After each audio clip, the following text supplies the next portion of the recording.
Answer a simple question. What is net neutrality? You've probably heard the term before, but perhaps don't fully understand what it means or haven't had the time to properly look into it. Here's a quick and simple guide to what net neutrality is and why it's important. If you'd like to find out more, I've put some links in the description below this video. Net neutrality is the principle that all online traffic should be treated equally. This means that if you pay for a certain speed of internet connection, you should be able to use all of that speed all of the time, regardless of which site or service you're using. This idea is important to make sure that you get your downloads quickly, you're able to watch online video like Netflix or YouTube without any problems, you can play games without being affected by lag, and you can load your favorite websites without having to wait. This all sounds very sensible, right? Who could be against making sure that our internet service works correctly? Well, the answer is that some ISPs want to be able to charge users and online companies alike for what they call a fast lane. What that really means, though, is that they'll be able to slow down a user or company's connection if they don't pay up. Make no mistake, the internet will not get faster with these so-called fast lanes. Websites in the fast lane will trundle along at the same speed they always did, and everything else will be dumped into a slow lane. It's like saying, well, the speed limit right now for cars is 70 miles per hour, but if you pay for this fast lane, you can drive in it at 70 miles per hour. But everybody else has to drive in the slow lane at 30 miles per hour. You didn't make anyone faster by doing that, you just slowed down the people who weren't willing to pay you extra money for the services they should be getting anyway. The end result of abolishing net neutrality is that the quality of your service could degrade and your internet bill could rise. Right now, you pay one price for your internet connection every month.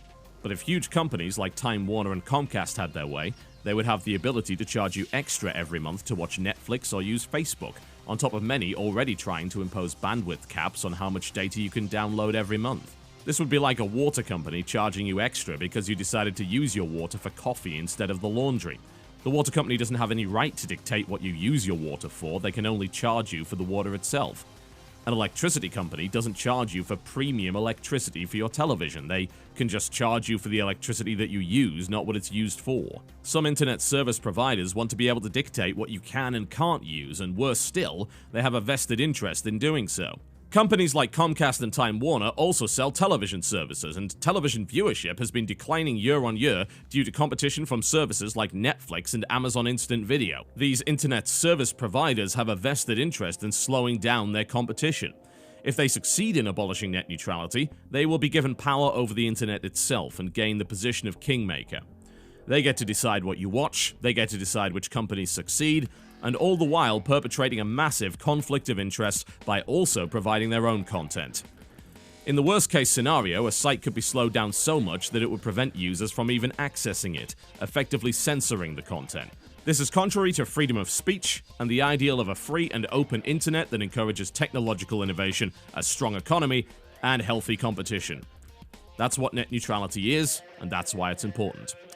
If you'd like to know more about net neutrality, I've posted some links in the description below. If you're in the United States and would like to take action to prevent the end of net neutrality, I would suggest looking up your local congressmen and state senators. Contact them by phone or in writing and ask them to protect the principles of net neutrality. Also consider contacting the FCC, who currently holds a great deal of power over the rules and regulations that ISPs must abide by. Thank you for watching, and I'll see you next time.